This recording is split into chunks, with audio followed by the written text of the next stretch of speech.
आप देख रहे हैं आज तक, मैं हूं आपके साथ नवजोत रंधावा। फ्रांस के राष्ट्रपति इमैनुअल मैक्रों के खिलाफ भोपाल में प्रदर्शन की अगुवाई करने वाले कांग्रेसी विधायक आरिफ मसूद पर स्थानीय प्रशासन एक बड़ा एक्शन लिया है। आरिफ मसूद जिस कॉलेज का करता धरता है, उसके भीतर घुसकर भोपाल नगर निगम ने 4 अवैध निर्माण गिरा दिए हैं। अतिक्रमण हटाने के इस ऑपरेशन में पुलिसकर्मी भी बड़ी संख्या में मौजूद थे। यह अवैध निर्माण काफी लंबे अरसे से बने थे। हम आपको यह भी बता दें कि आरिफ मसूद ने मैक्रो के खिलाफ भोपाल में बड़े विरोध प्रदर्शन का आयोजन किया था।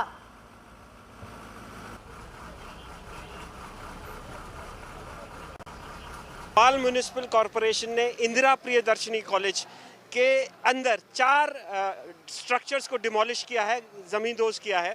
और ये इंदिरा प्रियदर्शनी कॉलेज जो है, ये भोपाल से कांग्रेस एमएलए आरिफ मसूद का कॉलेज है। और इस कॉलेज के अंदर जो है, ये जो स्ट्रक्चर्स हैं, इसमें पहले भी कोर्ट के अंदर मामला गया है। और जो परमानेंट स्ट्रक्चर्स है, सन 2005 के अंदर इसमें हाई कोर्ट से स्टे आया था, तो डिमोलिशन जो है उस समय रोक दिया गया था। उसके बाद अब भोपाल म्युनिसिपल कॉरपोरेशन का कहना है कि 2005 के बाद ये 4 टेम्परेरी इलीगल स्ट्रक्चर्स जो हैं यहाँ पे इन्होंने बनाए थे, और इसकी वजह से जो है आज उनको डिमोलिश कर दिया गया। आरिफ मसूद वही कांग्रेस के एमएलए हैं जो अभी कुछ दिनों पहले भोपाल में जिन्होंने एक बहुत बड़ा प्रदर्शन फ्रेंच प्रेसिडेंट के इस्लाम के खिलाफ जो रिमार्क्स थे उसके खिलाफ यहाँ पर किया था।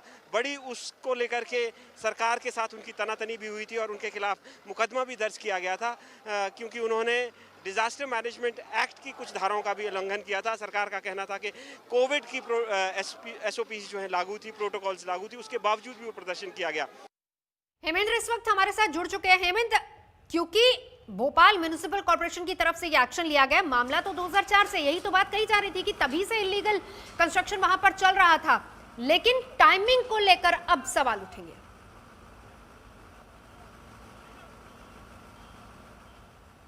जी देखिए, ये जो इंदिरा प्रियदर्शनी कॉलेज है, ये खानूगांव इलाके में है। खानूगांव भोपाल के बड़े तालाब से सटा हुआ इलाका है। तो यहाँ पे कंस्ट्रक्शन को लेकर के न केवल इस कॉलेज बल्कि पूरी जो खानूगांव है उसको लेकर के विवाद हुआ था 2005 में, लेकिन हाई कोर्ट में इस स्ट्रक्चर पे स्टे था कि इस पे डिमोलिशन आप नहीं कर सकते। न केवल इस पे बाकी भी दूसरे यहाँ पे स्ट्रक्चर्स थे जिस पे स्टे लगा हुआ था। लेकिन म्युनिसिपल कॉर्पोरेशन का आज ये कहना है कि इस कॉलेज के अंदर इस जो ये परमानेंट स्ट्रक्चर है, इसके बावजूद इसके अलावा 4 अन्य टेम्परेरी स्ट्रक्चर्स इरेक्ट कर दिए गए थे, जिनको कि आज डिमोलिश कर दिया गया है। दूसरी तरफ आरिफ मसूद से हमारी बात हुई है। वो आरिफ मसूद जो हैं, इस समय कांग्रेस के भोपाल के विधायक हैं, इस समय बिहार में कांग्रेस का प्रचार कर रहे हैं। उनका कहना है कि उनके पास परमिशंस थी, उनके पास स्टे था, उसके बावजूद भी सरकार ने ये कार्रवाई उनके खिलाफ की है। और इसका वो जो भी जहाँ पे भी अप्रोप्रिएट फोरम है उस पर रिड्रेसल सीख करेंगे। सरकार से उनका कहना है कि कॉलेज उनका जो है बच्चों की पढ़ाई के लिए चलाया जा रहा था, और बच्चों से भी उन्होंने अपील की है कि कोई भी आदमी कोई भी किसी तरह की कोई कार्रवाई नहीं करेगा। अगर ज़रूरत हुई तो बच्चे जो है खुले में भी पढ़ सकते हैं, लेकिन परमिशन वो दोबारा लेंगे। फिलहाल कन्फ्रंटेशन की स्थिति में या कन्फ्रंटेशन करते हुए नजर नहीं आ रहे हैं आरिफ मसूद। हालांकि उनके कुछ समर्थक थे जिन्होंने यहाँ पे थोड़ा बहुत प्रदर्शन किया, लेकिन आरिफ मसूद ने कहा है कि किसी तरह का कोई कन्फ्रंटेशन नहीं है, हम कोर्ट से और बाकी दूसरी जो फोरम जो वहाँ से रिड्रेसल लेंगे। और साथ ही साथ उन्होंने ये भी कहा है कि उनके पास परमिशन थी, और ये जो है ये कार्रवाई इसलिए की गई है क्योंकि कुछ ही दिनों पहले आरिफ मसूद ने भोपाल में एक बहुत बड़ा प्रदर्शन किया था जिसमें हजारों लोगों ने हिस्सा लिया था। और वो फ्रेंच प्रेसिडेंट ने जो इस्लाम के खिलाफ जो कुछ टिप्पणियां की थी उसके खिलाफ वो प्रदर्शन था। और उनका ये भी कहना है कि उन्होंने इतनी बड़ी मात्रा में प्रदर्शन किया, लेकिन पीसफुल वो प्रदर्शन था, शांतिपूर्ण। चलिए हम आपको वो बात भी, हेमेंद्र, हम दर्शकों को वो भी बातचीत सुनवाएंगे जिस वक्त आज तक ने उनसे बातचीत की थी और उन्होंने क्या क्या दलीलें दी थी कि वो प्रदर्शन क्यों कर रहे हैं, और अपनी बात पर वो कायम रहेंगे, ये बात भी उन्होंने कही थी। लेकिन इस बीच 2 चीजें। पहली बात, जिस बात को लेकर 2005 से सामने आ रही थी, जिस इलीगल कंस्ट्रक्शन की बात, वहां पर हाईकोर्ट का स्टे था। और दूसरी बात, जो भोपाल म्युनिसिपल कॉर्पोरेशन की तरफ से ये जो तस्वीरें हम आपको दिखा रहे हैं, जो अवैध कब्जा वहां पर ढाया गया है, उसको लेकर अब आरिफ मसूद सीधे तौर पर कह रहे हैं कि इसकी परमिशन उनके पास थी। हालांकि भोपाल म्युनिसिपल कॉर्पोरेशन कह रहा है कि ये वो एरिया था जहां पर इलीगल कंस्ट्रक्शन किया गया था। हेमेंद्र इस वक्त हमारे साथ जुड़ चुके हैं। हेमेंद्र, पहली बात, वो इलाका जिस पर हाईकोर्ट ने स्टे लगाया था, और ये जो दूसरा इलाका जिसको लेकर भोपाल म्युनिसिपल कॉर्पोरेशन ने कहा कि नहीं ये उससे थोड़ा अलग था, पर इस के बारे में भी सीधे तौर पर आरिफ मसूद ने कहा कि हमने इस पर भी परमिशन ले रखी थी। कौन सा एग्जैक्ट एरिया तोड़ा गया है? जी जी मैं आपको पहले दिखा भी दूं। यहाँ पे सबसे पहले तो ये इंदिरा प्रियदर्शनी का ये परमानेंट स्ट्रक्चर है और ये इस स्ट्रक्चर के डिमोलिशन के ऊपर सन 2005 में हाई कोर्ट ने स्टे दे रखा है, तो इस स्ट्रक्चर को डिमोलिश नहीं किया जा सकता। और उस समय खानू गांव में बहुत सारी ऐसी प्रॉपर्टीज थी, क्योंकि खानू गांव जो है भोपाल के बड़े तालाब से लगा हुआ इलाका है, कैचमेंट एरियाज में कंस्ट्रक्शन का ये मामला है, तो इस वजह से यहाँ पे बहुत सारे स्ट्रक्चर्स को डिमोलिश करने की कार्यवाही 2005 में भी हुई थी, उसके बाद भी शुरू होती रहती है, लेकिन 2005 में इस पे स्टे था। अब आज जो है, आज आप देख सकते हैं ये कॉलेज का ग्राउंड है। कॉलेज के ग्राउंड के दूसरी तरफ ये जो एक टेम्परेरी स्ट्रक्चर था, टीन और आयरन का स्ट्रक्चर था, इसको आज म्युनिसिपल कॉर्पोरेशन ने कहा है कि ये अवैध था, इसको डिमोलिश कर दिया गया। इसी तरह से इसी कैंपस के अंदर दूसरी तरफ में अगर आपको दिखाऊं, इधर इस तरफ चले जाइए, इस बिल्डिंग के आखिर में एक बिल्डिंग से लगा हुआ कुछ इलाका था जिसको तोड़ा गया है, एक स्ट्रक्चर था और दो स्ट्रक्चर्स और थे, वो भी इसी तरह के टेम्परेरी स्ट्रक्चर्स थे और उनको जो है तोड़ा गया है।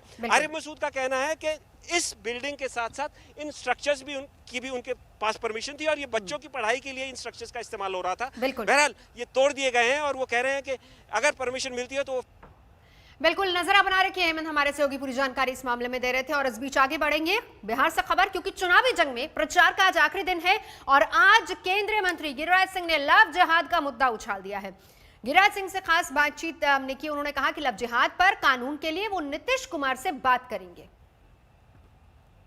राजीव, इस चुनाव के ऐन पहले कहा गया कि लव जिहाद के खिलाफ हम कानून लेकर के आएंगे, इस चुनाव के दौरान ही तो हुआ। तो अगर कहा जाए तो ध्रुवीकरण तो आपके तरफ से भी शुरुआत हुई। जब घटना घटती है किसी राज्य में तो इस पर चर्चा होती है। आज हरियाणा के बल्लभगढ़ में उस लड़की निकिता तोमर को क्यों गोली मारी गई? धर्म परिवर्तन के लिए? प्यार नहीं था, लव जिहाद के नाम पर एक खास समाज की लड़कियों को गुमराह करके उसे दूसरे धर्म में परिवर्तित करना। वहीं दिल्ली के राहुल कुमार को, जो दूसरे धर्म की लड़कियों से प्रेम करता था, उसके गला रेत दिए गए, उसकी हत्या कर दी गई। ये अगर इसके लिए कानून ना बने और ये घटना दिल्ली, हरियाणा, यूपी में घट रहा है, ये कौन लोग बोल रहे हैं? हरियाणा के लोग बोल रहे हैं, सरकार।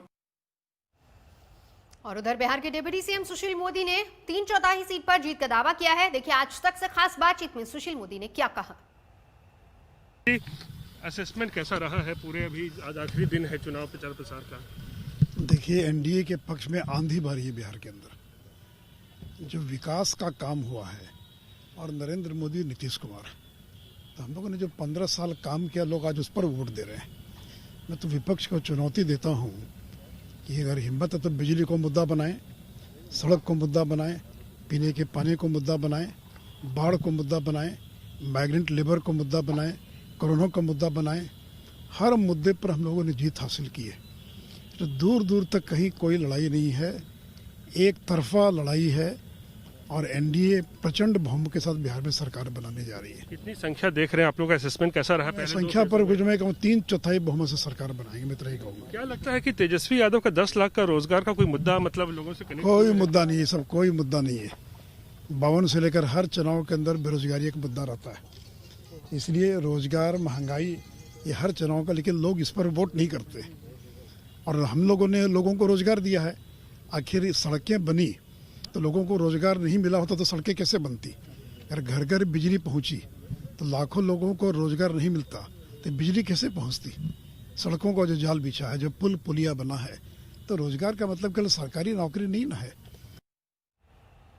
और उधर चिराग पासवान नए सिरे से नीतीश कुमार पर हमले कर रहे हैं। सवाल यह है कि 10 तारीख को किसका क्या होगा। ये बताइए कि आप लगातार नीतीश कुमार पर बेहद आक्रामक हो चुके हैं और आज तो आपने कह दिया कि सबसे भ्रष्ट है इस इतिहास में। देखिए, बेहद आक्रामक मैं नहीं, मुझे चिंता इस बात की है कि जिस तरीके से जनता उनको लेकर अब आक्रामक हो रही है, मैं इस बात का पक्षधर नहीं हूँ कि जिस तरीके से उनके ऊपर शारीरिक हमला किया गया, उनके मंच पर प्याज और सुनने में आया शायद पत्थर वगैरह भी फेंके गए, उसका मैं पक्षधर बिल्कुल भी नहीं हूँ और ये गलत है। लोकतंत्र में और आज की तारीख में जब चुनाव की प्रक्रिया जब चल रही है तो मुझे लगता है सबसे बड़ी ताकत आपके पास मतदान की है। मतदान करके जितनी बड़ी चोट आप मुख्यमंत्री नीतीश कुमार जी को दे सकते हैं, आप और किसी तरीके से आप उनको ये चोट नहीं दे सकते। तो जिस तरीके से आक्रामक जनता हो रही है उसके सामने मैं तो कुछ भी नहीं हूँ। मैं तो फिर भी सब उनको इतना कह रहा हूँ कि भैया आपकी जांच होगी। और मैं मानता हूँ, मैं व्यक्तिगत तौर पर मैं मानता हूँ कि मुख्यमंत्री नीतीश कुमार जी से ज़्यादा भ्रष्ट मुख्यमंत्री बिहार के इतिहास में और कोई नहीं हुआ होगा। आप योजनाएं देख लीजिए ना, कितना बड़ा बड़ा भ्रष्टाचार ये कर रहे हैं। 7 निश्चय कोई छोटी योजना, शराबबंदी कोई छोटी योजना, बाढ़ भाई पहला ऐसा प्रदेश होगा हमारा बिहार का जहाँ पर हर साल आप एक बाढ़ राहत पैकेज आप देते हैं। मतलब इससे ज़्यादा हास्यास्पद परिस्थिति क्या होगी। आज ही मुख्यमंत्री को पता होगा कि अगले साल जून जुलाई अगस्त के महीने में हम लोग को फिर से बाढ़ का एक पैकेज देना है। ये पैसा जाता कहाँ है? हर साल तटबंध आपके टूटे पड़े रहते हैं। तो ये तमाम भ्रष्टाचार नहीं है तो और क्या है? और अगर आपकी नाक के नीचे भ्रष्टाचार हो रहा है तो आपसे बड़ा भ्रष्टाचारी मुख्यमंत्री कोई नहीं है। बिहार चुनाव की खबरों के बाद रुख दिल्ली का करते हैं क्योंकि प्रदूषण लगातार यहां पर बढ़ता जा रहा है और एनजीटी सख्ती करने वाला है। एनजीटी 7 से 30 नवंबर तक दिल्ली में पटाखों के इस्तेमाल पर रोक लगाने की तैयारी में है, लेकिन दिल्ली सरकार ने कल तक का वक्त मांग लिया है और ये बताने के लिए कि प्रदूषण रोकने के लिए दिल्ली सरकार की तरफ से क्या कदम उठाए जा रहे हैं। दिल्ली और एनसीआर में बदलते मौसम के साथ साथ प्रदूषण का स्तर लगातार बढ़ता जा रहा है। एनजीटी ने सवाल उठाए हैं और इस बीच दिवाली है, पटाखों की बिक्री को लेकर अब सवाल खड़े हो रहे हैं। और ये तस्वीरें देखिए, दिन का वक्त लेकिन कैसे पूरा दिल्ली और एनसीआर प्रदूषण की घनी चादर में लिपटा हुआ है, मानो कोई धुंध हो। इंडिया गेट की तस्वीरें देख लीजिए, बारापुल्ला की तस्वीरें देख लीजिए, विजय चौक की तस्वीरें, हर जगह पर हाल यही है। और हालत इतनी खराब है कि गैस चैम्बर की तरह दिल्ली और एनसीआर बन गया है। तो बढ़ते प्रदूषण से केंद्र सरकार भी चिंतित है क्योंकि इससे कोरोना से लड़ना और ज्यादा मुश्किल हो जाएगा। वन एवं पर्यावरण मंत्री प्रकाश जावड़ेकर का इस पर क्या कहना है, सुनवाते आपको। Climate change is very important issue to be discussed world over and world action is needed on this. It is not one country can make a difference. All countries will have to work in that direction. This is very important, particularly in the pandemic period. The good news is that economic activities are returning to normalcy. Manufacturing is coming to normalcy and within 1 month time it will make a lot of difference and will be in full swing. That's what we expect. God forbid that there should not be a second wave or the third wave of pandemic all over the country, and I hope it will not be. फिलहाल यहाँ रुकेंगे एक break के लिए। आज तक पर खबरों का सिलसिला लगातार जारी है, देखते रहिए आज तक।